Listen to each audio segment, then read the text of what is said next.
अस्सलाम वालेकुम एवरीवन। वालेकुम अस्सलाम। तो मेरा नाम शहीर है और आई गेस बहुत सारे लोग आप मुझे पहले से जानते होंगे क्योंकि मैं आई कोड गुरु की जो IELTS क्लास है उसमें पार्टिसिपेट करता था काफ़ी ज़्यादा। तो आज मैं आपको मैंने तकरीबन 2 मंथ्स लगाए पूरी मतलब IELTS की प्रिपरेशन करने में, इस तरीके से कि जो 1 जुलाई था ना, उस वक्त मुझे ये भी नहीं पता था कि IELTS में 4 मॉड्यूल होते हैं या 5 मॉड्यूल होते हैं। तो इतना था मेरा 1 जुलाई को। और उससे लेके फिर मेरा जो टेस्ट हुआ है वो 10 सितंबर को हुआ है। तो ये तकरीबन 2 मंथ्स का टाइम था जिसमें मैंने पूरी की पूरी जो है ना ये प्रेपरेशन की है। तो सबसे पहले मैं आपको एक छोटी सी स्लाइड दिखाऊंगा। इसमें मतलब मैं आपको क्रक्स बताऊंगा कि मैंने क्या लर्न किया इस पूरी जर्नी के अंदर, कौन सी चीज़ें मेरे ख्याल में सबसे ज़्यादा इंपॉर्टेंट होती हैं आपकी सारे मॉड्यूल्स के अंदर। और इसके बाद फिर हम आखिर में जो टाइम बचेगा उसमें आप लोगों के क्वेश्चन ले लेंगे। दरमियान में भी आपके कोई क्वेश्चन हुए तो आप अपने आप को अनम्यूट कर दीजिएगा या फिर चैट में पूछ लीजिएगा। सर वैद आप कंफर्म कीजिएगा मेरी स्क्रीन नज़र आ रही है। जी जी, आ रही है नजर। चलें, ओके। तो स्टार्ट करते हैं मेरे इंट्रोडक्शन से। सो आई एम शहीर। मैं इलेक्ट्रिकल इंजीनियर हूँ। मैं एम्बेडेड सिस्टम्स में स्पेशलाइजेशन है। मैंने नस्ट से ग्रेजुएट किया था लास्ट ईयर 2023 में और मेरा GPA 3.65 था। अभी मैं एज अ डिज़ाइन इंजीनियर नस्ट के अंदर ही काम कर रहा हूँ। 2025 के लिए मेरी ये कोशिश है कि मुझे PhD किसी यूनिवर्सिटी में, US की यूनिवर्सिटी में मिल जाए, ECE के अंदर, इलेक्ट्रिकल एंड कंप्यूटर इंजीनियरिंग।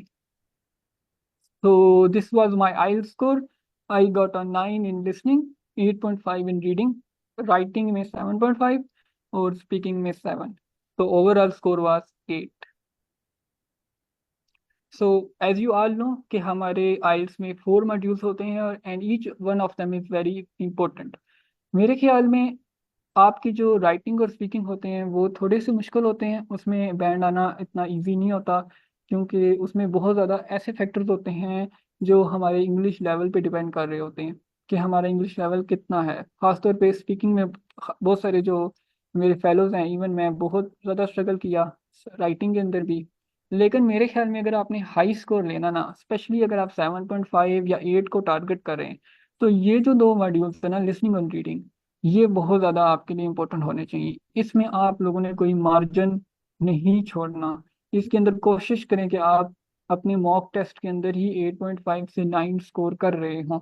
जब तक आपके जो नहीं आ रहे, आपको अपने आप को पुश करना होगा और अपने आप को 8.5 से 9 तक लेके जाना होगा, तब ही आप एक अच्छा IELTS स्कोर ले सकते हैं क्योंकि इसमें आपके थोड़े ही आने हैं। बेशक आप मतलब जितनी भी ज़्यादा प्रैक्टिस करें, ज़्यादा ज़्यादा स्पीकिंग में लोग 7.5 तक जाते हैं, राइटिंग में भी 7.5 8 तक जाते हैं, उससे आगे ही जाना मुश्किल होता है काफ़ी। क्योंकि इसमें फिर आप डिपेंड करता है कि आपकी कमांड कितनी है लैंग्वेज के ऊपर। तो पहले हम बात करते हैं लिसनिंग के बारे में।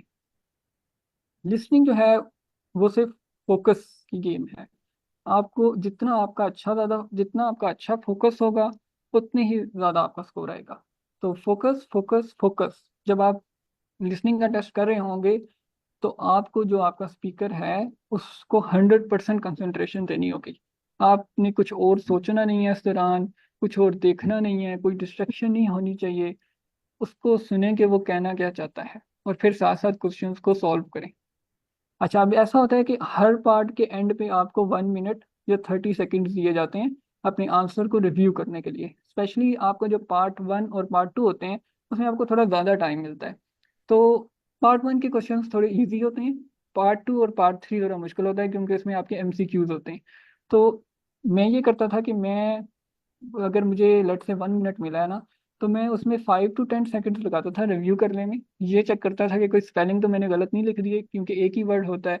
और इसके बाद मैं अगले जो 50 सेकेंड्स हैं या फिर 20 सेकेंड्स हैं वो मैं अगले क्वेश्चंस को समझने में लगाता था कि यार इस क्वेश्चन का मतलब क्या है, मैं क्या एक्सपेक्ट कर सकता हूँ, वो क्या बोलेगा स्पीकर। ठीक है। और इससे बहुत ज़्यादा हेल्प होती है। अगर आपने पहले क्वेश्चन को नहीं पढ़ा तो आपके लिए थोड़ा मुश्किल हो जाएगा क्वेश्चन, मतलब साथ साथ हल करना, लिसनिंग के साथ साथ हल करना थोड़ा मुश्किल हो जाएगा। इसलिए बेहतर ये है कि आप क्वेश्चंस को पहले अच्छे तरीके से पढ़ लें, खास तौर पे जो MCQ वाले क्वेश्चन हैं। अच्छा, फिर लिसनिंग बेहतर करने के लिए आप रोज का 1 घंटा डेडिकेट करें। आप अपनी टीवी कोई टीवी सीरीज देखें या कोई पॉडकास्ट देखें। अब ये मैं लॉन्ग टर्म की बात नहीं कर रहा। मैंने खुद बहुत सारे लोगों को सुना, वो कहते हैं कि आप मतलब अगर लॉन्ग टर्म में अपनी इंग्लिश बेहतर करना चाहते हैं तो आप ये करें। ये मैं आपको शॉर्ट टर्म की बात बता रहा हूँ। आप टीवी सीरीज देखें, कोई भी जो भी आपको अच्छी लगती है, या पॉडकास्ट सुने 1 घंटा, तो आपकी लिसनिंग स्किल्स एकदम से ठीक होने लग जाएंगी। इनफैक्ट आपकी 3-4 दिन के अंदर अंदर आपको लगेगा कि आपको समझ आ रही है। अब जो एक एक लफ्ज की समझ आ रही होगी जो बंदा बोल रहा होगा मॉक टेस्ट के दौरान। इसलिए आप बेशक कैप्शंस के साथ देखें, कोई ज़रूरी नहीं है कि कैप्शंस के बगैर ही देखें, लेकिन ये ज़रूर करें अगर आप लिसनिंग को बेहतर करना चाहते हैं। यहाँ पे मैंने 2 सोर्सेज लिखी हैं, ये मैं स्लाइड शेयर कर दूंगा। अगर आप लोग को जो है इस पे जाएं, इनकी वीडियोस देखें, तो आपको काफ़ी फायदा होगा। एक ये learn English with TV series है। इसमें वो एक एक वर्ड का मीनिंग बताता है, सिनोनिम्स उसके बताता है। इसी तरह स्पीकिंग इंग्लिश विद वनीसा, और ये भी काफ़ी अच्छा है जी वैद। सर मैं ये कह रहा था कि आपने लिखा है watch your favourite series podcast पर बने। सर मैं चाहूंगा कि ये आप मेंशन कर दें कि इंग्लिश में पॉडकास्ट देखनी है। ये ना स्टूडेंट्स जो है अपनी फेवरेट जो है किसी भी लैंग्वेज में देख रहे हो तो दैट विल नॉट बेनिफिट। जी जी, अपनी मतलब आपने इंग्लिश के अंदर देखनी है। ये ना हो कि आप उर्दू में देखें, उसका कोई इतना फायदा नहीं होगा। इंग्लिश में देखें, और कुछ ऐसी पॉडकास्ट हैं जो खास इंग्लिश लर्निंग के लिए बनी हुई है, कि उससे आपकी इंग्लिश लिसनिंग और इंग्लिश रीडिंग राइटिंग सब बेहतर होता है, स्पीकिंग भी बेहतर होती है। अब ये जो दो मैंने खास तौर पे, अब ये स्पीक इंग्लिश विद वनीसा जो है, यहाँ पे कुछ पॉडकास्ट होती हैं हर वीक में, आई गेस 1 या 2 आती हैं। और ये उस मतलब इनका ऑब्जेक्टिव ये होता है कि हमने जो सुनने वाला है उसकी इंग्लिश को बेहतर करना है। तो आप इस तरह की पॉडकास्ट सुने, ना कि कोई भी उठा के सुन लें। ठीक है, तो लिसनिंग के लिए ये ज़्यादा इंपॉर्टेंट चीज़ें हैं। इसके बाद हम आ जाते हैं रीडिंग के ऊपर। अच्छा, रीडिंग में ही होता है कि जो पूरा भी पैसेज होता है ना, उसमें आपके हर क्वेश्चन का आंसर 1 या 2 सेंटेंस के अंदर ही होता है।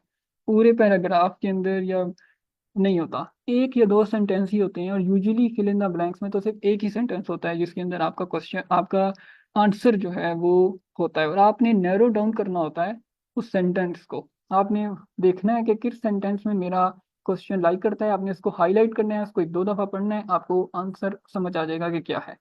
या कि आप पूरा पैसेज पढ़ें, उसको बार बार पढ़ें, उससे नहीं होगा। आप एक सेंटेंस के ऊपर लेके जाएं, उसको नैरो डाउन करें। अच्छा, फिल इन द ब्लैंक्स में जो लफ्ज आपका पैसेज के अंदर लिखा हुआ है, आपने उसी को उस ब्लैंक के अंदर लिखना है। आपने अपनी तरफ से कुछ भी नहीं लिखना।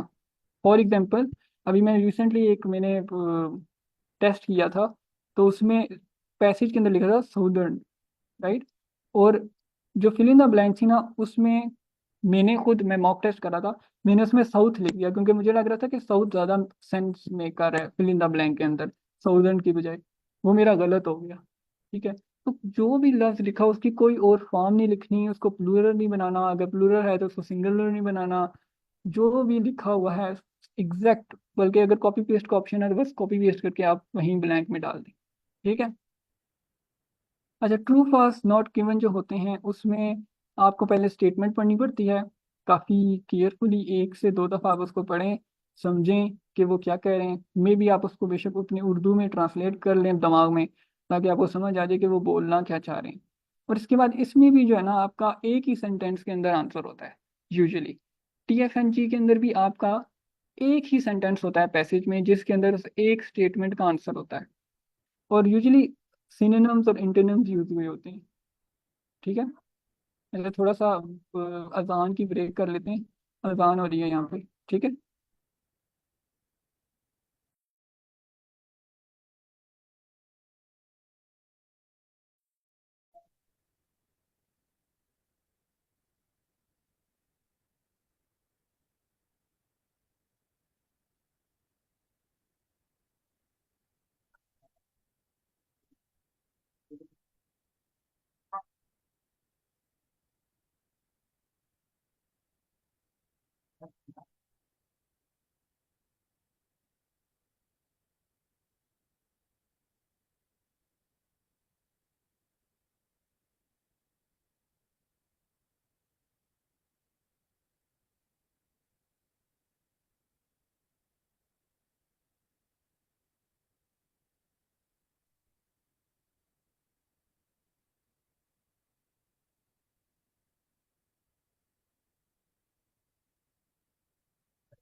अच्छा।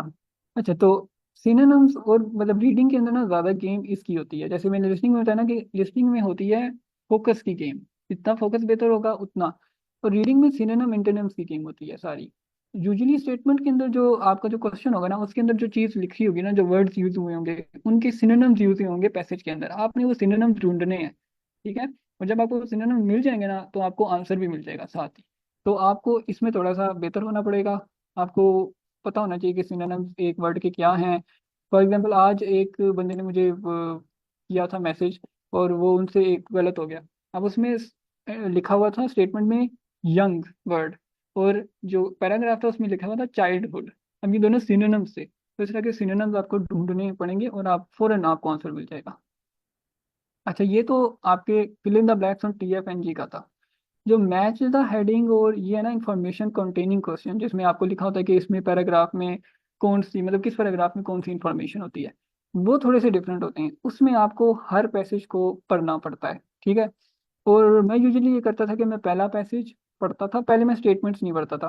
पहले मैं पहला पैसेज का जो पहला वो है पैराग्राफ, उसको मैं पढ़ता था अच्छे मतलब केयरफुली पढ़ता था। उसका मीनिंग समझने की कोशिश करता था कि आखिर वो कहना क्या चाहता है। और फिर उसका कंटेंट जो है ना, वो मैं हर हेडिंग के साथ मैच करने की कोशिश करता था। जिसके साथ सबसे ज़्यादा मैच करी होती थी, मैं उसको वहाँ पे कर देता था। कभी कभार ऐसा होता था कि एक हेडिंग होती थी, बल्कि एक होता था पैराग्राफ और दो तीन हेडिंग उसके ऊपर आ रही होती थी, फिट बैठ रही होती थी। तो फिर मैं उसको दूसरी दफ़ा पढ़ लेता था उस पैसेज को, क्योंकि फिर इसी तरह कुछ वर्ड अंदर यूज हुए होते हैं जिससे आपको पता चल जाता है कि अच्छा ये वाली हेडिंग इसके ऊपर फिट बैठती है। तो पिछले दो क्वेश्चंस के मुकाबले में इसमें आपको पूरे पैसेज पूरे पैराग्राफ को पढ़ना पड़ेगा केयरफुली, और उसके बाद ही अब कुछ लोग कहते हैं कि यार आप पहली लाइन पढ़ लो और फिर आखिरी लाइन पढ़ लो तो आपको आंसर मिल जाता है। मेरे केस में ऐसा मुझे नहीं लगता था। कभी कभार आपका दरमियान में भी आंसर होता है। तो आपके पास अगर आप पढ़ सकते हो तो आप पूरा पढ़ो। ऑब्वियसली आपको स्किम रीडिंग की स्किल चाहिए होगी, कि जल्दी से पढ़ना और साथ ही समझना कि क्या कह रहा है। अच्छा, फिर जो आपका आखिरी पैसेज होता है उसमें मल्टीपल चॉइस क्वेश्चन होते हैं, जिसमें हर क्वेश्चन एक पैराग्राफ के बारे में पूछा जाता है कि आप इस पैराग्राफ में ऑथर क्या कहना चाहता है। उसमें ना यूजुअली मैं एलिमिनेशन टेक्निक यूज करता था। पहले मैं पैराग्राफ को पढ़ता था कि उसका मीनिंग क्या है, मतलब पैराग्राफ मतलब वो कहना क्या चाह रहा है। जिस तरह मैंने मैच था हेडिंग में पढ़ा, इसी तरह मैं पूरा पैराग्राफ पढ़ता था। फिर मैं ना इंस्टेड ऑफ कि मैं मैच करूं कि कौन सा को मतलब स्टेटमेंट फिट बैठ रही है, मैं एलिमिनेट करता था हर ऑप्शन को जो फिट नहीं बैठ रही होती थी। फॉर एग्जाम्पल, अगर ऑथर बात कर रहा है, किसी इंट्रोडक्शन की बात कर रहा है, और वहाँ पे जो ऑप्शंस हैं उसमें मे भी कोई और बात हो रही है, कॉस्ट की बात हो रही है, प्राइसेस की बात हो रही है, वो बिल्कुल भी ऑपोजिट हैं वो। इस तरह ये होता है कि आखिर में ना एक आपको मिल ही जाता है ऑप्शन ना। जब इससे आप एलिमिनेशन करेंगे ना, तो एक आंसर आपके पास बचेगा और वो राइट आंसर होगा। और सबसे आखिर में आपके पास आते हैं YNG question, yes no not given. और ये जो होते हैं ना, इनको आप TF-NG की तरह ट्रीट नहीं कर सकते। ये थोड़े मुश्किल होते हैं TF-NG।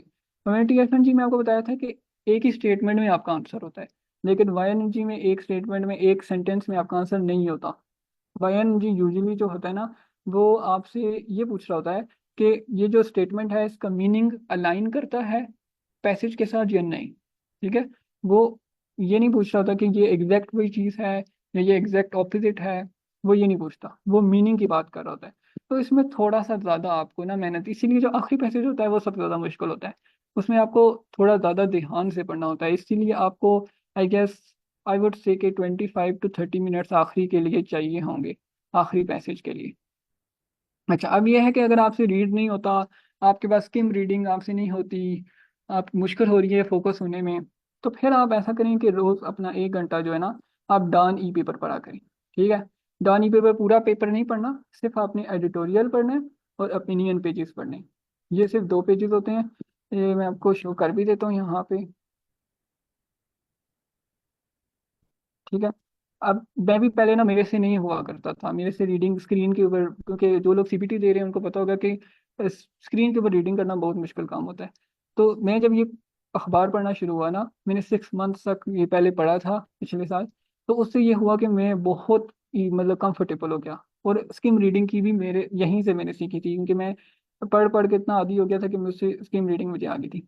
तो आपने ना सिर्फ एडिटोरियल पढ़ना है, ये वाला पेज, ठीक है, जिसमें कॉलम लिखे होते हैं, ये सर पेज ये पढ़ना इस है पे ये। ओपिनियन पे क्लिक करें, न्यू टैब में ओपन हो जाएगा, ज्यादा इजीली क्लियरली उस पे देखने के लिए। हाँ जी। मतलब किसी भी आप उस पे ओपिनियन पे क्लिक करें ना, न्यू टैब में ओपन नहीं, हो ये असल जाएगा। में उस तरह जूम इन इसमें कर राइट सकें। क्लिक नहीं आ रहा ऑप्शन। हाँ इस पे क्लिक करें सर, बड़ा हो अच्छा, अब ये जाएगा। कहना है कि हर कॉलम पे ट्री, हाँ हाँ हाँ हाँ। वो तो ये स्टूडेंट्स को देखें, पता ये चल इसमें जाएगा। ना, ये इसमें अब ये मलिहा लोधी हैं, एक बहुत फेमस हैं।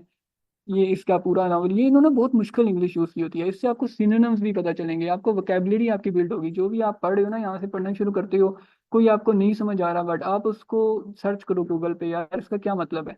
या आप, मैं कहता हूँ आप 2 हफ्ते में पढ़ोगे, आप भी देखना इंग्लिश रीडिंग जबरदस्त हो जाएगी। कोई आपको ये नहीं है कि आप मंथ से लगाएंगे इसको पढ़ने में। ये आप हर पढ़ें। ज़्यादातर ये जो लोग होते हैं जो लिखे होते हैं, ये काफ़ी ज़्यादा अच्छे होते हैं, इनकी इंग्लिश राइटिंग बहुत अच्छी होती है। तो आप ये एडिटोरियल पढ़ें, और साथ ओपिनियन के ये पहले 3 पढ़ लें, ये पहले 2 पढ़ लें बस, ये वाले, ठीक है। ये 2 पढ़ लें, ये आपको 1 घंटा मुश्किल से लगेगा करने में। इजीली आप 1 घंटा निकाल सकते हैं। खासतौर वो लोग जो फुल टाइम आइल्स को मतलब कर रहे हैं ना, वो ये काम करें, ठीक है।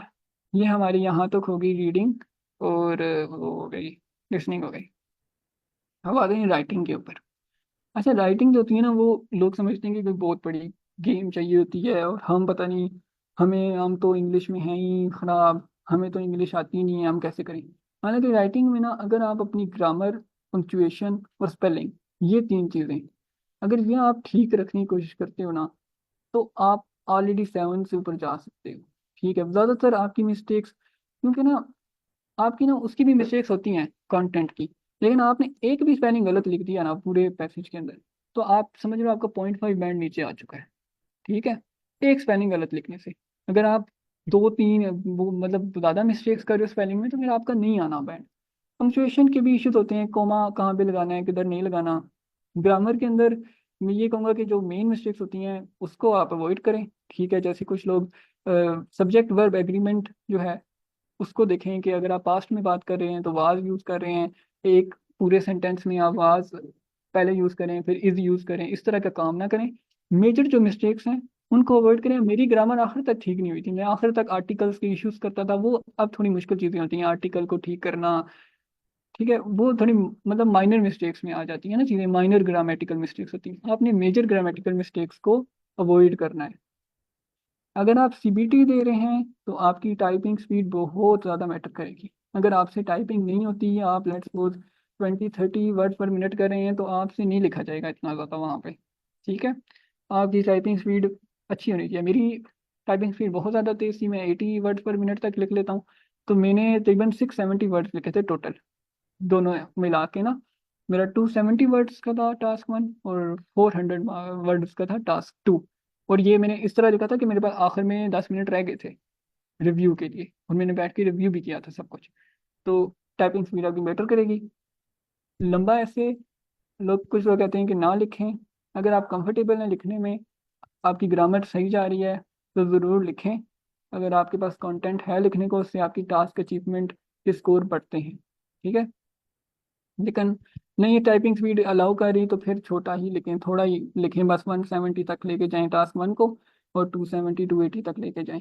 और बस कोशिश करें कि ये आपका सबसे मेन पॉइंट है। ठीक है, इस पे कॉम्प्रोमाइज़ नहीं होना चाहिए। अच्छा, ये एक जो बहुत बड़ी गलती मैं भी करता था, और ये मुझे बिल्कुल आखिर पे जाके पता चला 1 वीक पहले ना, और ये होता है कि आप एकदम से लिखना शुरू हो जाते हैं, जैसे ही आपके सामने क्वेश्चन आया, रिपोर्ट आई, आपने रिपोर्ट देखी और साथ ही लिखना बैठ गए। ये नहीं करना बिल्कुल भी। आपको लगेगा कि आपका टाइम वेस्ट हो रहा है, मैं मतलब आप लिख नहीं रहे, लेकिन अगर आप प्लानिंग करते हो ना पहले, तो आप बहुत जल्दी अपना ऐसे कंप्लीट कर लेते हो। समझ में, आपको 5 मिनट देने टास्क 1 को प्लानिंग के लिए कि मैंने लिखना क्या है। ठीक है, पहले ये तो डिसाइड करें ना। अगर आप डिसाइड नहीं करेंगे, इसी तरह 10 मिनट आपने देंगे टास्क 2 के, और अगर आप डिसाइड नहीं करेंगे ना, तो आप एक मैस बनाएंगे अपने ऐसे के अंदर। आप कभी कुछ लिखेंगे, कभी कुछ लिखेंगे, कुछ समझ नहीं आ रही होगी कि मैं अब क्या लिखूं, ज़्यादा ज़्यादा टाइम लगाएंगे। वही अगर आप सिर्फ 10 मिनट लगा के अपना ये डिसाइड कर लें कि यार मैंने कौन से आइडियाज़ लिखने हैं, ठीक है, मैंने हर आइडिया को किस तरह डेवलप करना है, मैंने कौन सी एग्जांपल्स देनी है, 10 मिनट लगाने हैं। 10 मिनट काफ़ी ज़्यादा टाइम होते हैं, आप आराम से कर सकते हैं। ठीक है, इसके बाद आप इजीली 20 से 25 मिनट में वो ऐसे लिख लेंगे, क्योंकि आपको पता है आपने लिखना क्या है। जब आपको ये नहीं पता आपने लिखना क्या, फिर आप दरमियान में कंफ्यूज हो जाएंगे और ये सब कुछ होगा आपके साथ। तो प्लानिंग ज़रूर करनी है सारे, मतलब मैं लिटरली आपको बताऊं कि मैं प्लानिंग के बगैर जो है ना 6 लिया करता था। चैट जीपीटी पे भी मैं आता हूँ वैसे, चैट जीपीटी मुझे 6 देता था, और प्लानिंग करने के बाद मैं 7 तक स्कोर लेना शुरू हो गया था। ठीक है, तो ये प्लानिंग करनी है। अच्छा, टास्क वन की बात करते हैं। टास्क वन कोई इतना मुश्किल नहीं होता वैसे। टास्क वन में स्पेसिफिक वोकेबलरी होती है जो आपने यूज़ करनी होती है, उससे आपका बैंड स्कोर हाई हो जाता है। अब ये एक बुक है जो कि स्लैक में ही एक बंदे ने शेयर की थी, और मैं वहीं से इसको देखा। इसके अंदर हर जो टास्क वन का क्वेश्चन है ना, क्वेश्चन टाइप है, जैसे मैप है, ग्राफ है, लाइन चार्ट है, उसके ना sorry, उसके ना बारे में लिखा हुआ है। उसके बारे में ना वर्ड दिए हुए, स्पेसिफिक, इतने ज़्यादा नहीं दिए हुए, 6-7 वर्ड्स हर एक के दिए हुए। तो आपने वो सारे ना रट लेंगे, ठीक है, उनको मेमोराइज करें। और उसके बाद उसको हर मैप आता है तो बस मैप में यूज़ करें। देखें, ये वाली बुक है, ये आप लोगों को पता होगी, ये मुझे भी स्लैक से मिली थी एक क्लास के दौरान। ठीक है, तो ये बुक आपने फॉलो करनी है, इसको पढ़ना है, ये आपने मेमोराइज करनी है, और इसको फिर हर बार यूज़ करना है। इसी तरह जो कोहेरेंस और कोहेजन होती है, अब इसमें भी आप के नंबर कम आते हैं, और उसमें सारी गेम होती है, आपने ये वर्ड यूज करने होते हैं। ये भी देखें 5-6, उतने ज़्यादा नहीं है, 6-7 वर्ड्स हैं। और ये आप बस हर सेंटेंस के दरमियान में या शुरू में आप किसी तरीके से इनको ऐड करने की कोशिश करें। अगर अगले सेंटेंस का मीनिंग पिछले से अलाइन हो रहा है, सिमिलरली लिख दिया, moreover, to begin with, furthermore, however, meanwhile, in addition, ये सारे वर्ड्स आप लिखेंगे, देखना आपका एक बैंड स्कोर ऊपर चला जाएगा अपनी कोहेरेंस और कोहेजन के अंदर। अच्छा। अच्छा, राइटिंग टास्क में सबसे बड़ी गलती जो मैं करता था वो ये कि मैं आइडियाज ना थ्रो करता था एग्जामिनर की तरफ। मतलब एक आइडिया को मैंने पहले, लेट्स सपोज मैं बात कर रहा हूँ ना इंटरनेट की, मैं कहूँगा इंटरनेट के बड़े फायदे हैं, इंटरनेट ने लेट्स से ऑनलाइन कर दिया सब कुछ, लोगों को जाना नहीं पड़ता। साथ ही दूसरा आइडिया ले आऊँगा कि जी इंटरनेट से अब हम मतलब सेफ्टी आ गई या ये हो गया। इस तरह आपने नहीं करना है, इससे आपको नंबर नहीं मिलेंगे। आपने हर पैराग्राफ में सिर्फ एक आइडिया को डिस्कस करना है। बेशक आपके पास ढेरों आइडिया हो, लेकिन आपने उठाना सिर्फ एक आइडिया है हर पैराग्राफ के लिए। अब दो भी कर सकते हैं, लेकिन मैं आपको रिकमेंड करूंगा कि आप एक ही आइडिया लें। पहले उस आइडिया की स्टेटमेंट लिखें कि ये आइडिया ये है, फिर उसको एक्सप्लेन करें थोड़ा सा, और फिर आखिर में एक एग्जाम्पल दे दें। अब मेरा जो टेस्ट था टास्क 2, उसमें इंटरनेट के फायदे के बारे में बात हुई थी। मैंने भी ऐसे किया कि मैंने पहले पैराग्राफ में बात की थी, मतलब कि शॉपिंग की बात की थी, कि शॉपिंग पहले लोग जो होते थे अर्बन रूरल एरिया में, वो उनके पास मार्केट्स नहीं होती थी, एक्सेसिबल नहीं थी। वो आइडिया स्टेट किया, फिर एग्जांपल दी, फिर पाकिस्तान के एक रूरल एरिया की एग्जांपल दी थी कि यहाँ पे लोग पहले इतनी ज़्यादा चीज़ें इनके पास नहीं होती थी। अब चूंकि दराज आ गया, ये सब आ गया, तो लोगों के पास एक्सेस आ गई, ठीक है, चीज़ों की। तो हमेशा आपने अपने आंसर को डेवलप करना है, थ्रो नहीं करना। अच्छा, फिर आपने ये बड़ी गलती करती हैं लोग, आपने ना अपना ओवरव्यू और कंक्लूजन बहुत क्लियरली आपने ना लिखना है। ठीक है, कुछ लोग ऐसा करते हैं कि पहले पैराग्राफ जो होता है ना उसमें इंट्रोडक्शन और ओवरव्यू को एक ही पैराग्राफ बना के लिख देते हैं। तो इससे आपके टास्क अचीवमेंट के मार्क्स कम हो जाएंगे। आपने बेशक आपका इंट्रोडक्शन एक लाइन का हो, उसको एक अलग पैराग्राफ लिखें, ओवरव्यू अलग लिखें, और हमेशा ओवरऑल यूज करें, ताकि एग्जामिनर को पता चल जाए कि ये ओवरव्यू का पैराग्राफ है। ठीक है, इसी तरह कंक्लूजन में भी हमेशा इन कंक्लूजन या टू कंक्लूड स्टार्ट में लिखें। ठीक है, ये आपने, ये मतलब एक सिंपल सी चीज़ है, लेकिन इससे बहुत फर्क पड़ेगा। इसके बाद आपने ये चैट जीपीटी, एक चैट जीपीटी है जो नॉर्मल चैट जीपीटी है, ठीक है, वो आपको एक जैसे स्कोर ही देता है, 6.5 देता है हमेशा। ये एक चैट जीपीटी है, ये आपका, ये चैट जीपीटी जो है ना, ये ये एक अच्छा चैट जीपीटी है। ये आपको मिलेगा ये वाला जो chat GPT, IELTS writing English and language learning के अंदर। ठीक है, ये आपको एक्सप्लोर जीपीटीज आ रहा होता है, फिर यहाँ साइड पे, साइड बार पे एक्सप्लोर जीपीटीज आता है। आप उस पर क्लिक करेंगे तो ये, आप इसको सर्च करेंगे ना, तो ये आ जाएगा आपके सामने। फ्री ऑफ कॉस्ट है, कोई इसमें भी ऐसी चीज़ नहीं है। आप अपनी असेसमेंट इससे करवाएं, और इसको कहें कि ये आपको मतलब ये आपको असेस करे। ये असेस भी बहुत अच्छा करता है, ये बताता है एक एक चीज़। अच्छा, एक और काम जो मैं करता था, जो ज़रा सा कुछ लोगों को लगता है ये स्टूपिड काम है, लेकिन उससे मुझे ना बहुत ज़्यादा फायदा हुआ था। वो ये कि जब मैं अपने एक मैं मॉक टेस्ट करूंगा ना, फिर मॉक टेस्ट करने के बाद मैं चैट जीपीटी को भेजूंगा। ये जो चैट जीपीटी है ये वाला, ठीक है, इसको भेजूंगा, इसको कहूंगा मेरे असेसमेंट करके दो। वो असेसमेंट करेगा, वो एक एक चीज़ बताएगा, यार यहाँ पे ये होना चाहिए था, ये होना चाहिए था, ये होना चाहिए था, आपने ये गलती की। फिर मैं क्या करता हूँ, मैं चैट जीपीटी को वो कहता हूँ कि आप मुझे बैंड 9 मॉडल आंसर दो। ठीक है, इसी क्वेश्चन का मुझे बैंड 9 आंसर दो। पर एक वर्ड लिमिट भी लग देता था, क्योंकि चैट जीपीटी ना वो बहुत आगे चला जाता है। आप उसको मतलब अपनी जो आप लिखना चाहते हो ना जहाँ तक, आप उसको उतनी वर्ड लिमिट दो कि ये मैं इसको प्रॉम्प्ट ये देता था। ये प्रॉम्प्ट था मेरा, provide a band 9 model answer under, let's say task 1 में 350 वर्ड्स, ये टास्क 2 में सॉरी 350 वर्ड, टास्क 1 में आप कह दो 170 वर्ड्स 180 वर्ड्स जितने भी। मैं क्या करता था कि एक वर्ड डॉक्यूमेंट ओपन करता था, उसको टाइप करता था उसको देख के, मतलब सामने मेरे लिखा हुआ है, उसको देख के मैं टाइप कर रहा होता था। इससे ये हुआ कि एक वीक के बाद ना मैं खुद वैसे ही लिखना शुरू हो गया, अनकॉन्शियसली। मेरे माइंड ने खुद ब खुद पैटर्न बनाए, क्योंकि मैं देख के उससे लिखता था, साथ समझ रहा होता था कि अच्छा ये ऐसे, यहाँ पे ये होना चाहिए था, यहाँ पे ऐसे लिखा हुआ है या मॉडल आंसर के अंदर। तो मैं खुद भी वैसे ही लिखना शुरू हो गया, वही लिंकिंग वर्ड्स यूज करना शुरू हो गया, वही वोकेबलरी यूज करना शुरू हो गया। तो ये एक है। हाँ जी उवैद। ये सर, मैं इसमें ये चीज़ ऐड करना चाहूँगा कि मैंने भी इसी तरीके से किया था राइटिंग टास्क वन के लिए, कि मैं बस मैं टेस्ट की वीडियोस देखता था, पहले समझता था, और अगर मेरे हिम्मत हो, एनर्जी हो, तो मैं खुद से लिखने की कोशिश करता था। नहीं तो मैं सिर्फ सिंपली ये कर देता था कि एक साइड पे टैब में ओपन करके जो उसने टास्क लिखा है उसको मैं टाइप कर लिया करता था। लेकिन ये कि फिर राइटिंग टास्कों में मैंने थोड़ा सा किया कि मेरे पास टाइम कम रह गया था, मैंने इतनी नहीं की। तो ये एक अच्छी अल्टरनेटिव दी है कि आप राइटिंग टास्क वन और टू की इस तरीके से प्रैक्टिस भी कर सकते हैं। दैट वाज जी, वेरी लेकिन रियली हेल्पफुल। आपने ये कोशिश करनी है कि आपने खुद मॉक टेस्ट जरूर देना है। और सिर्फ इसके ऊपर ये एग्जैक्टली। एडिशनल टिप्स हैं, ये वो टिप्स हैं जो आपने मॉक टेस्ट के साथ साथ करनी है। मॉक टेस्ट की जो इम्पोर्टेंस है ना, वो बिल्कुल भी इनसे मतलब इनसे पूरी नहीं की जा सकती कि आप कहें कि मैं बस रोज टाइप कर देता हूँ मेरा खुद ही ठीक हो जाएगा। नहीं नहीं नहीं, आपने रोज मॉडल आंसर करना है, मतलब मॉक टेस्ट करना है, और फिर उसके बाद उसको एनालाइज करना है। जी शफक। सर है ना, ये मॉडल आंसर जनरेट करने के लिए हम टास्क टू में तो हम एज इट इज हम क्वेश्चन लिख सकते हैं तो हमें वो मॉडल आंसर मिल जाता है। लेकिन टास्क वन का हम कैसे करें, क्योंकि उसमें तो हमारे पास पिक्चर में होता है ना क्वेश्चन सब, मतलब क्वेश्चन तो लिखा होता है लेकिन मटेरियल जो कंप्लीट जो इन्फॉर्मेशन होती है वो तो पिक्चर की फॉर्म में होती है। तो उसको हम किस तरीके से मतलब है ना जीपीटी को दें। अच्छा अच्छा। अच्छा, चैट जीपीटी 4 ओ जो है ना, जो न्यू आया है, और ये भी वैसे उसी का है। इसके अंदर ना आपके पास रोज की 2 इमेजेस भेजने की वो होती है, आपको इजाजत होती है कि आप रोज 2 इमेजेस भेज सकते हैं इसके अंदर, फ्री के अंदर। तो आप ऐसा करें, आप उसकी इमेज लें, उसका स्क्रीनशॉट लें, उसको आप भेजें चैट जीपीटी को, और फिर साथ अपना अपना जो रिस्पॉन्स है वो भेज दें, और साथ उसको कहें मेरा असेस कर दो।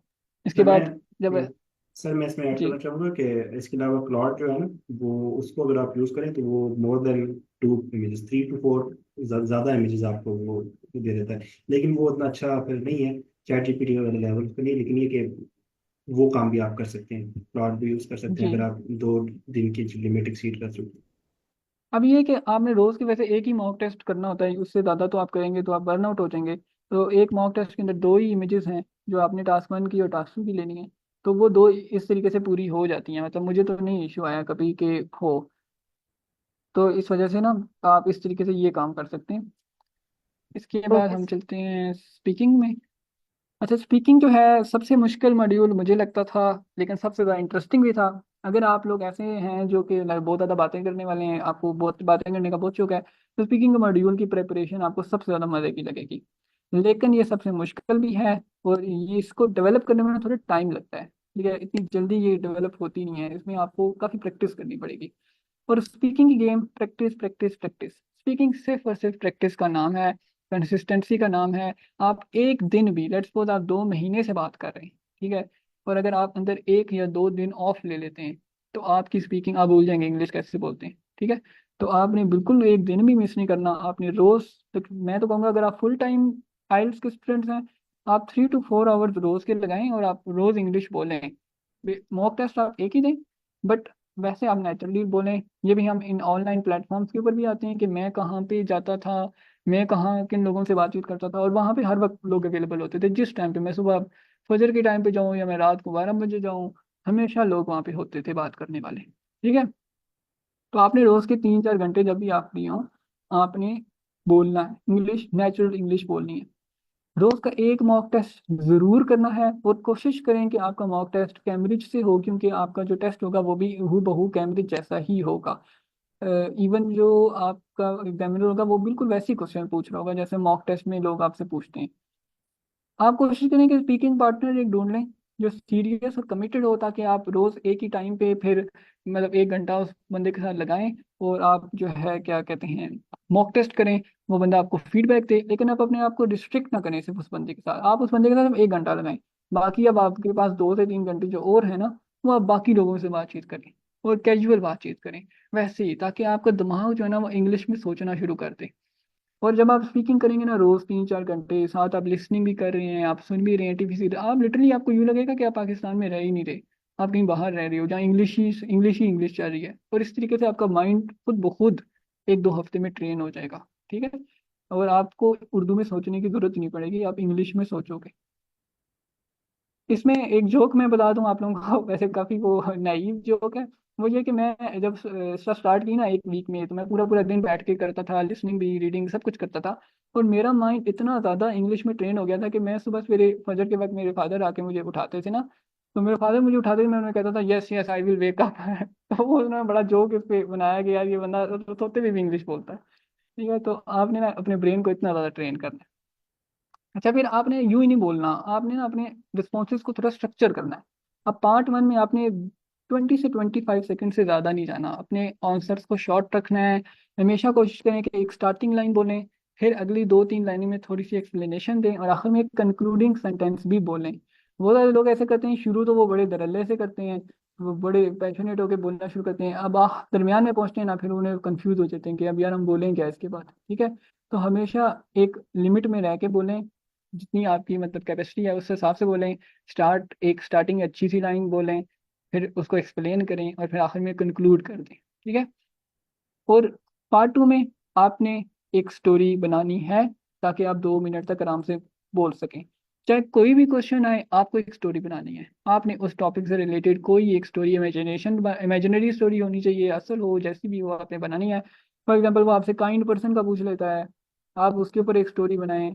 अब जो भी सवाल आपको, कोई किसी बिल्डिंग के बारे में पूछ रहा है, आप उसके ऊपर एक स्टोरी बनाने की कोशिश करेंगे, मैं वहाँ गया, वहाँ ये हुआ, बड़ी अच्छी बिल्डिंग थी, अंदर से ऐसी थी, हम शॉपिंग पे गए, ये हुआ, इस तरह की स्टोरी। और आप बड़े आराम से 2 मिनट क्या 5 मिनट बोलेंगे। तो लेकिन आप 2 मिनट का जो मार्क है ना, वो आप, मैंने इसमें देखा है बहुत सारे लोग इसमें करते हैं, सफर करते हैं, वो 1 मिनट के बाद उन्हें समझ नहीं आती हम क्या बोलें, क्योंकि हम तो ऑलरेडी बोल चुके हैं।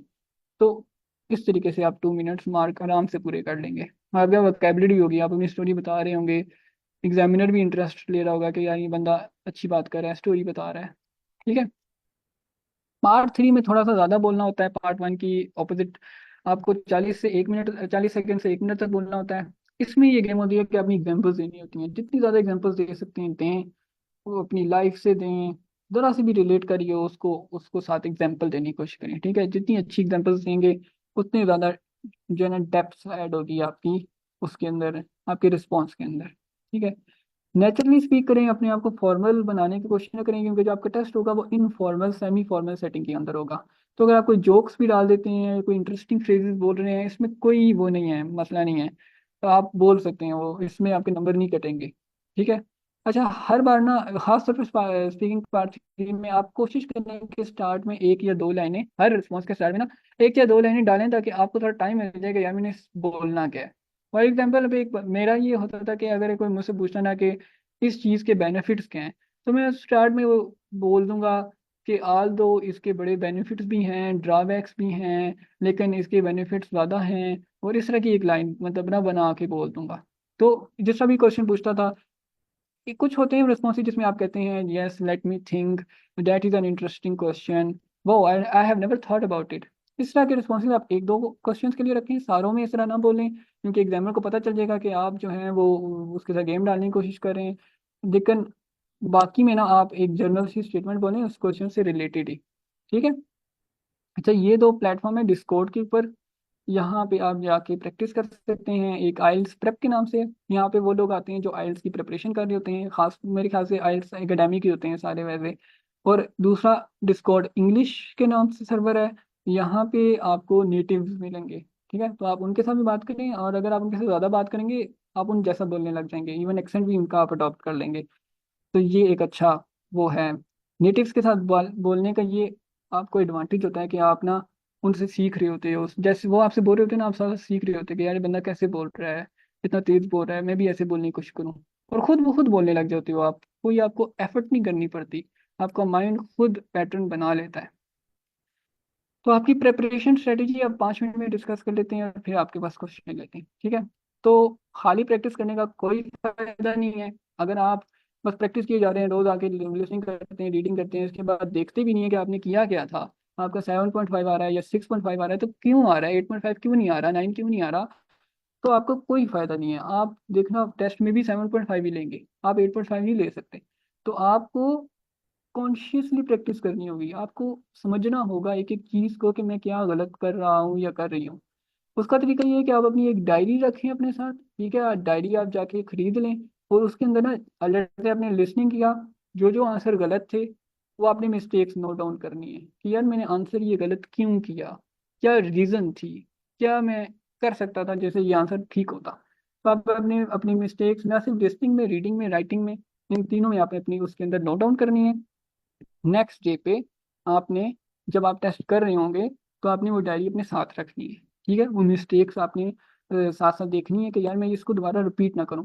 अब मैंने आपको पता, यहाँ पे स्लैक में भी रिव्यू किए हैं काफ़ी ऐसे लोगों के, वो कभी राइटिंग में एक ही मिस्टेक किए जा रहे थे, हालांकि मैंने कई दफ़ा उनको कमेंट करके लिखा कि यार देखो आप यूँ ना करो, लेकिन वो अगली बार ऐसे भेजते हैं फिर भी वही मिस्टेक उनकी सेम रिपीट, पंक्चुएशन उनको नहीं यूज़ करनी आ रही होती, गलत यूज करते हैं, क्योंकि वो सीख ही नहीं रहे ना, खाली प्रैक्टिस किए जा रहे हैं, प्रैक्टिस करने से नहीं उस तरह फायदा होगा। आपको साथ सीखना भी होगा, कॉन्शियसली आपको एक एक चीज देखनी होगी, तो आपने मिस्टेक्स को इस तरीके से, फिर आपने रोज का एक मॉक टेस्ट जरूर करना है जब तक आपका आईएलटीएस का टेस्ट नहीं हो जाता, ठीक है। उसमें यह है कि आप LRW जो है, लिसनिंग रीडिंग राइटिंग, इसको एक साथ बैठ के करें। यूजुअली मैं तो ये करता था, सर नोमान मुनीब जो है उन्होंने एक सेशन में ये ट्रिप वो क्या सॉरी टिप एंड ट्रिक बताई थी कि आप सुबह सवेरे उठते ही जो है ना ये कर दिया करें फौरन आप। तो मैं भी यही करता था, मैं सुबह उठता था, 9 बजे नाश्ता करता था, 10 बजे मैं स्टार्ट होता था और तकरीबन 1 बजे तक ना मेरा LRW पूरा हो जाता था। तो इससे ये होगा कि आपको इसके बाद आपको टेंशन नहीं होगी कि मैंने ये भी करना है, मैंने ये भी करना है। इसके बाद पूरा दिन आपके पास होगा, आप उसमें रिफ्लेक्ट करें, आप आइल्स की क्लासेस लें, आप इसके बाद उसको स्पीकिंग करें, ठीक है, स्पीकिंग के लिए टाइम है, वो मूवीज देखें, आप वो न्यूज़पेपर पढ़ें। इसके लिए आपके पास तकरीबन 7 to 8 आवर्स आगे बच जाएंगे, ठीक है, ये काम करने से। फिर ये मैंने दोबारा वही बात की कि आपको 2 से 3 घंटे लगाने हैं रोज के, रिफ्लेक्ट करने हैं कि यार मैं क्या गलत कर रहा हूँ, क्या चीज़ इंप्रूव हो सकती है। और आपने एक सॉलिड रूटीन बनानी है। अगर आप ऐसे ही बस चले जा रहे हैं कि अभी करना है तो फिर उसके बाद अभी टाइम मिला तो कर लेंगे, नहीं मिला तो नहीं करेंगे, तो उस तरीके से तो आपका स्कोर फिर एवरेज ही आना है, ठीक है, अच्छा नहीं आना। तो आपको 7.5 अगर लेना है, 8 लेना है, तो एक रूटीन बनानी होगी, रोज बैठ के करना होगा। अच्छा, दूसरों के टेस्ट भी रिव्यू किया करें, ठीक है, अगर कोई फ्री टाइम मिल जाता है तो उसमें ना दूसरों के टेस्ट रिव्यू किया करें, खासतौर पर राइटिंग के। और इससे ना बड़ा फायदा होता है, मैं लिटरली आपको बता रहा हूँ, मैं जब दूसरों के टेस्ट रिव्यू करना शुरू हुआ ना, तो मैं खुद मेरी राइटिंग बहुत इंप्रूव कर गई, क्योंकि वही जो मिस्टेक्स थी वो मैं फिर मतलब मैं नहीं फिर वो करता था अपनी ऐसे में, ठीक है। तो ये भी एक बहुत बड़ी टिप है। और आखिर में ये कहूंगा कि always dream big, aim for the sky. आप लोग भी 8.5 भी ले सकते हैं आप, ठीक है। अब मैंने तो 2 महीने तैयारी की थी अंदर, मैं तो फिर जॉब करना शुरू हो गया था आखिरी मंथ में। 8.5 ही ले सकते हैं आप। तो कभी भी अपने आप को ना सेटल ना करेंगे, अच्छा यार मेरे मॉक टेस्ट में 7.5 आ रहे हैं, बहुत अच्छे हैं, वो 6.5 चाहिए होते हैं यूएस की यूनिवर्सिटीज को, मैं क्या करूँ 8 लेके। आपने अपने आप को पुश करना है, हमेशा आपने अपने आप को आगे से आगे लेके जाना है, परफेक्ट बनाने की कोशिश करनी है, ठीक है। जब तक आप आइल्स की प्रिपरेशन कर रहे हैं, अपने आप को जितना परफेक्ट बना सकते हैं करें, 9 तक लेके जाएं अपने आप को। और इसके साथ ही बेस्ट ऑफ लक आप सबको, इंशाल्लाह आप लोगों के भी स्कोर्स बहुत अच्छे आएंगे। और अब आप लोगों का कोई क्वेश्चन हो तो please. Thank you so much sir Shaheer, आपने अपना टाइम निकाला हमारे लिए एंड काफ़ी अच्छे से आपने एक्सप्लेन किया। एंड पार्टिसिपेंट्स, आपका कोई क्वेश्चन है तो you can feel free to ask. जो सर ने स्लाइड्स प्रेजेंट की हैं वो मैंने स्लाइड चैनल में पिन कर दी हैं, उसी में सारे लिंक्स जो हैं वो अवेलेबल हैं, तो आप उनको यूज़ करके डिस्कॉर्ड सर्वर वगैरह और बाकी चीज़ें जो हैं उनको ज्वाइन और एक्सप्लोर कर सकते हैं।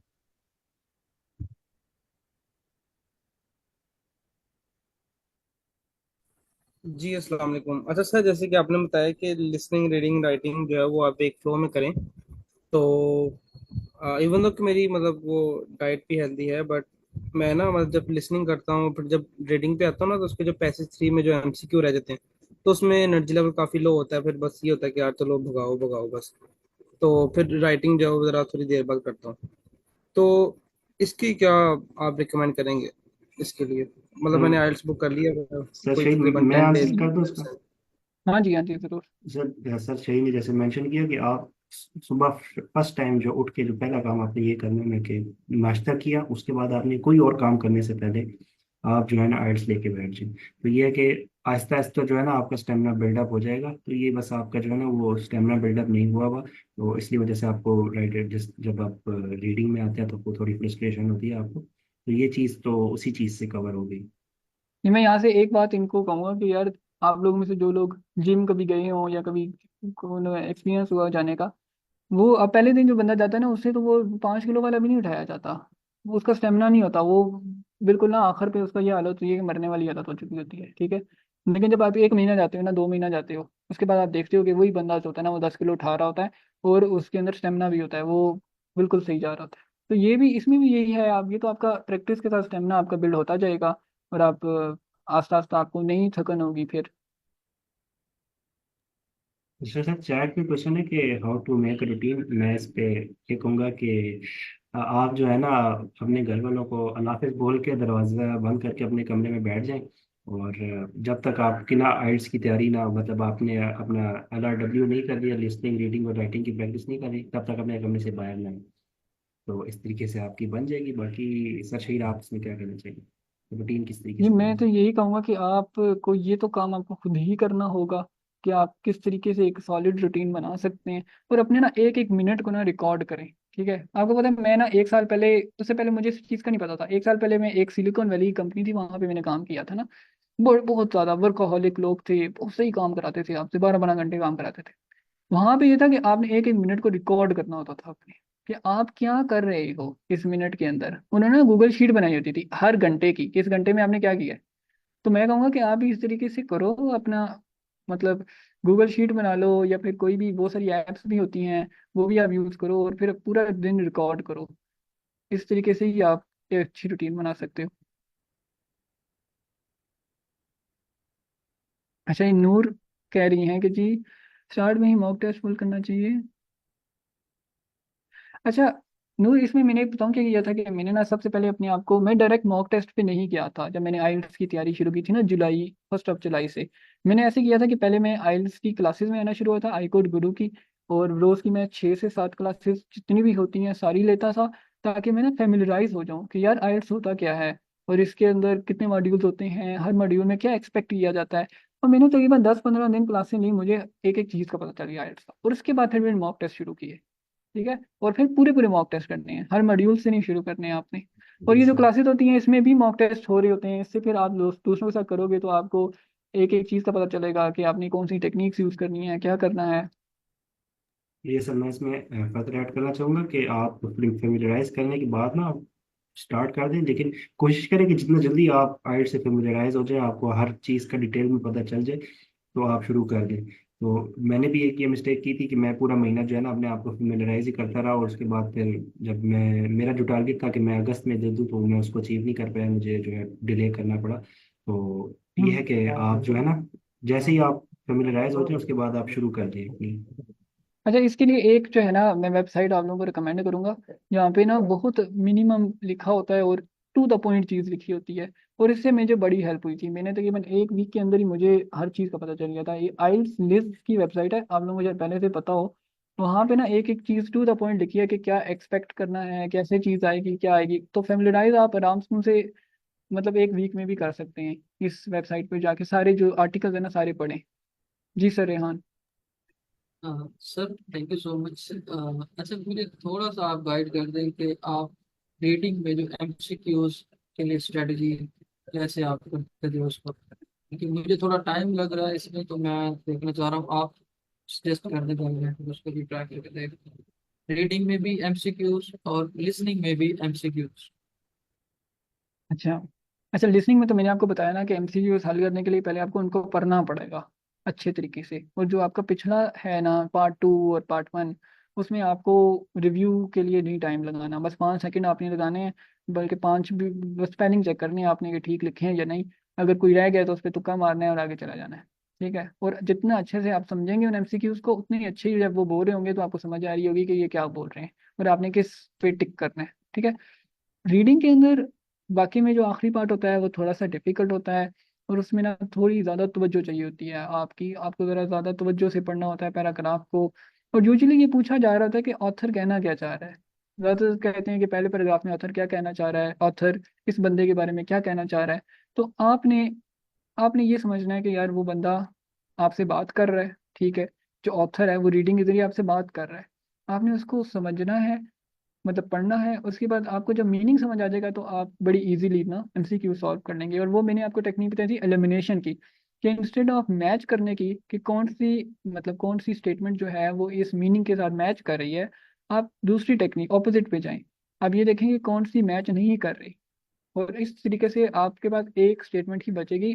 कभी कभार दो बच जाती हैं जो थोड़े मुश्किल सवाल होते हैं, तो उसमें आपको फिर ज़रा ज़्यादा तवज्जो से पढ़ना पड़ता है पैसेज को एक दफ़ा दोबारा से।